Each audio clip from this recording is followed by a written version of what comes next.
Guys, itingin tayo ng stud earring. Yung maliit lang yung bilog para dito. So, tingin tayo dito. Nandito ako sa mga gold shop.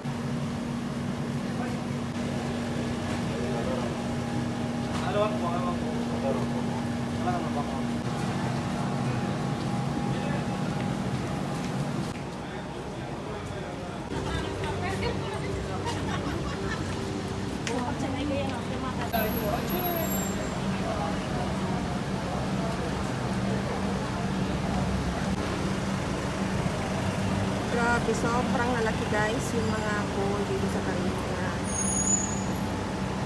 Wow. Ito naman guys, ibang shop. Grabe.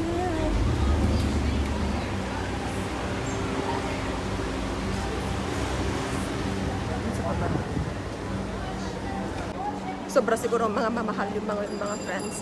Sobrang kapalan, 24, 22K yung mga yun.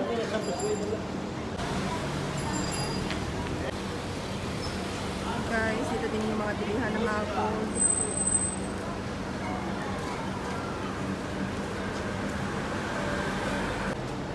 Puntahan natin yung lagi kong pinagbibilihan. Ay, yung pinagbilahan ko din ng ganitong maliit na stud earring. Check natin. And gusto kong tumingin ng ganito. Ganito na necklace.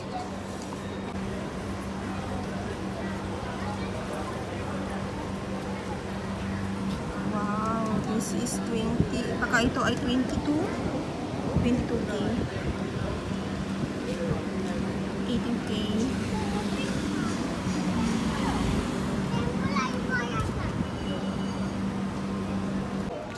Nandito naman po tayo sa may Babal, guys. Dito yung nabibilhan ko ng gold. Hindi na ako pumupunta doon sa may Gold City kasi malayo siya. Medyo malayo.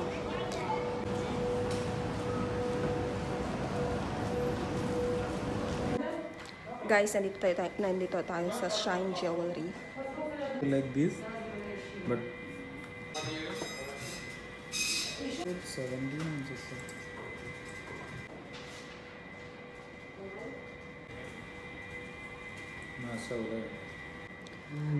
Guys, sobrang ganda ng ring na to.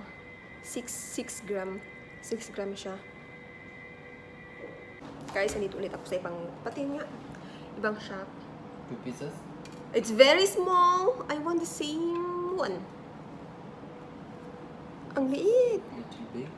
Bibili ako ng maliit dito. Yes, please. Sobrang liit niya. This is 21K, right?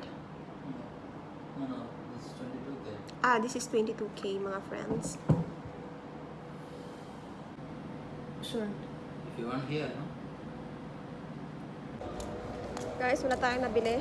Medyo malaki yung mga nandun. Tapos yung sa Shine Jewelry, sobrang liit naman niya. So, hindi ko siya betchy. Tingin tayo sa iba. And, uwi na ako mga friends. And guys, next time pupunta na lang kami ni ate sa my Gold City. Doon na lang pala kami titingin para mas maraming mga pagpipilian. Okay, so ayun lang yung for today's video. Guys, thank you very much for watching and see you again next time. Cheers! Bye!